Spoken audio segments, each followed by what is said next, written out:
আসসালামু আলাইকুম রহমতুল্লাহি ওবারাকাতু। ওয়েলকাম ব্যাক এগেইন রহস্যময় পৃথিবীর কৌতূহল। So let's begin without wasting any more time. Let's start my today horror stories videos. তো আজকের ঘটনাটি হচ্ছে ভয়ানক সুন্দরবনের যাত্রা। তো বেশি দেরি না করে চলুন ঘটনা যেরকমভাবে লেখা আছে আপনাদের মাঝে ওই রকমভাবেই উপস্থাপনা করি। এই ঘটনাটি 2 থেকে 3 বছর আগে ঘটে যাওয়া একটি ঘটনা। এই ঘটনাটি আমার একটি আপুর সাথে ঘটে। আমার আপু থাকে ফরিদপুরে। তার হাজবেন্ড সেখানকার একটি স্কুলের প্রিন্সিপাল ছিল। তাই বাৎসরিক ছুটিতে স্কুল থেকে একটি পিকনিকের আয়োজন করা হয় সুন্দরবনে যাওয়ার জন্য। সকল অভিভাবক ও শিক্ষার্থীদের নিয়ে তাদের পরিকল্পনা অনুযায়ী একটি নির্দিষ্ট দিনে সকলে মিলে যাত্রা শুরু করে। তারা যে বাসটি ভাড়া করেছিল সে বাসটির নাম ছিল সোনার তরী। তারা যাত্রাপথে কিছু কিছু বাধার সম্মুখীন হয়। বাসটি স্টার্ট করতে গিয়ে চৌরাস্তার মোড়ে কোনো রাস্তা দিয়েই তারা বাসটি নিয়ে যাত্রা শুরু করতে পারছিল না। প্রতিটি রাস্তা তাদের কোনো না কোনো ভাবেই বাধার সম্মুখীন হয়। প্রথম যে রাস্তাটি ছিল সে রাস্তায় একটি বড় গাছের গুঁড়ি ভেঙে পড়েছিল। তাদের বাসটি অন্যদিকে ঘুরাতে হয়। অন্য রাস্তায় গেলে সেখানেও দেখতে পায় রাস্তা বড় করে কাটা হয়েছে। এসব তারা জানতোই না। আবার অন্য রাস্তায় গেলে সেখানে তারা একটি ভয়ানক মন্দিরের পিছনে গিয়ে সেই গল্লিতে আটকে পড়ে। সেখান থেকে তারা আর গাড়ি ঘোরাতে পারছিল না। রীতিমতো তাদের বাসের পিছনের দিকে একটি বড় গাছের ঢাল লেগে গ্লাস ভেঙে যায়।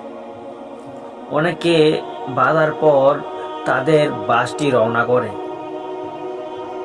মাঝপথে যেতে যেতে তেমন কোনো সমস্যা হয়নি। তাদের সাথে তারা বিভিন্ন রকমের খাবার দাবার, মাছ মাংস এসব নিয়ে গিয়েছিল। যেহেতু পিকনিক ছিল, খারাপ কিছুর নজর পড়েছিল এসবের দিকে। তারপর তারা সুন্দরবনে পৌঁছে যায় এবং তাদের পিকনিক শেষ করতে করতে প্রায় বিকেল গড়িয়ে আসে। তারা গ্রামের উদ্দেশ্যে রওনা করলে একটি ছোট্ট ট্রলারে ওঠে। সবাইকে দেখে শুনে ট্রলারে তুলে নেওয়া হয়। তাদের ট্রলারে ছেড়ে দেয়, অর্ধেক নুকতে চলে যায়। হঠাৎ তারা দেখে আমার সেই আপুর ভাই ট্রলারে আর নেই। তখন ইতিমধ্যে সন্ধ্যা হয়ে গিয়েছে, কিন্তু তারা নিরুপায় হয়ে আবার তাদের ট্রলার ঘুরিয়ে ঘাটে ফিরে আসে এবং সে ভাইকে নিয়ে তারা আবার ফিরে যায়। প্রায় রাতের অন্ধকার নেমে আসে। তাদের ট্রলারটি চলছিল ঠিকই, হঠাৎ করেই তাদের সেই ট্রলারটি মাঝনদীতে এসে বন্ধ হয়ে যায়। তারা মাঝনদীতে বসে কোনো নেটওয়ার্ক পাচ্ছিল না। ভয়ানক ঢেউ তাদের ট্রলারের উপর উপচে পড়ছিল। নিরুপায় হয়ে তারা সেখানেই বসেছিল এবং ভয়ে সবাই মিলে আল্লাহর নাম জপছিল। পরে অন্য একটি জাহাজ তাদের সেই ট্রলারকে বেঁধে ঘাটে নিয়ে যায়। যাই হোক, তারা বিভিন্ন পরিস্থিতির সম্মুখীন হয়, অর্থাৎ বিভিন্ন রকম বাধা তাদের উপর দিয়ে যাচ্ছিল। কোনো খারাপ শক্তি তাদের বারবার পিছু টানছিল।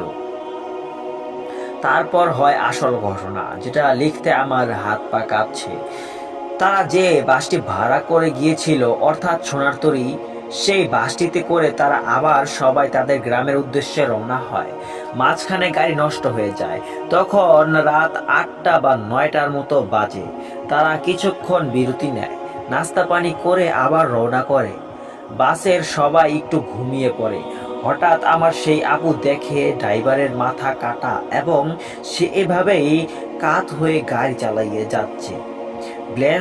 ব্যালেন্স ছিল না এবং একটি ট্রাকের সাথে সজোরে ধাক্কা খায়। আর বাসের সকল যাত্রী একটি বড় রকমের দুর্ঘটনার সম্মুখীন হয়ে সেখানেই মারা যায়। এটা দেখার সাথে সাথেই সে পাশের সিটের মহিলাকে ডেকে বলে, তুমিও কি আমার মতো কিছু দেখতে পাচ্ছ?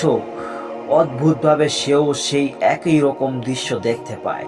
দুজন মিলে জোরে চিৎকার করতে থাকে এবং এই অবস্থা বাসের ড্রাইভার কোনো রকম পিছনের দিকে তাকায় না, কারণ পিশাচ চেয়েছিল ড্রাইভারের মনোযোগ অন্যদিকে নিতে এবং যাতে তারা বড় রকমের একটি দুর্ঘটনায় করে। এক পর্যায়ে বাসের সব লোক তাদের জিজ্ঞেস করতে থাকে, কি হয়েছে তোমাদের? তখন তারা সব খুলে বলে। তারা বলে যে এটা তাদের একটি দৃষ্টিভ্রম, কিন্তু তারা দুজন বিশ্বাস করতে পারছিল না, কারণ দুজনই একই সাথে একই রকম অদ্ভুত জিনিস দেখতে পারেন না। এই ড্রাইভারের সচেতনতার কারণেই তারা বেঁচে যায়।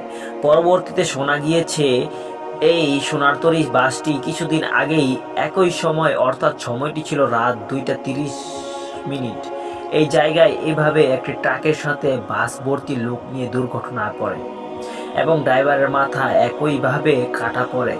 সেদিনের সেই বাসে লেখা ছিল হাজার মানুষের আর্তনাদ।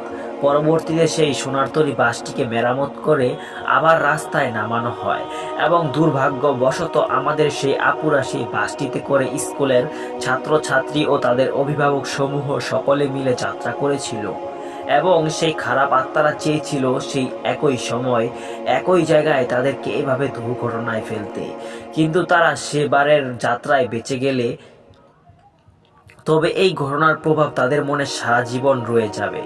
ঘটনা ভয়ানক। সুন্দরবন যাত্রা, লেখক চৈতি আশ্চর্য। তো বন্ধুরা, ঘটনার লেখাগুলির ভুল ত্রুটি ক্ষমা সুন্দর দৃষ্টি দেখবেন এবং অবশ্যই কমেন্টে লিখে জানাতে ভুলবেন না আজকের ঘটনাটি আপনাদের কাছে কেমন লাগলো। আর হ্যাঁ, আপনি যদি আমাদের এই চ্যানেল নতুন হয়ে থাকেন অবশ্যই চ্যানেলটিকে সাবস্ক্রাইব করে দিবেন আর ভিডিওতে একটি লাইক করে দিবেন, আর পারলে ভিডিওটি একটি শেয়ার করে দিবেন। হ্যাঁ, আপনি চাইলে আপনার দুর্দান্ত ভয়ঙ্কর ভৌতিক অভিজ্ঞতার ঘটনা শেয়ার করতে পারবেন আমাদের এই রহস্যময় পৃথিবীর কৌতূহলে, এবং অন্য কারো কাছ থেকে কালেক্ট করেও আমাদের এখানে ঘটনা শেয়ার করতে পারেন। আপনি চাইলে আপনার নাম ঠিকানা গোপন থাকবে। তো ভালো থাকবেন, সুস্থ থাকবেন, নিজের খেয়াল রাখবেন। তো দেখা হচ্ছে পরবর্তী দুর্দান্ত আরো একটি ভয়ানক ভৌতিক ঘটনার ভিডিও নিয়ে। আল্লাহ হাফেজ।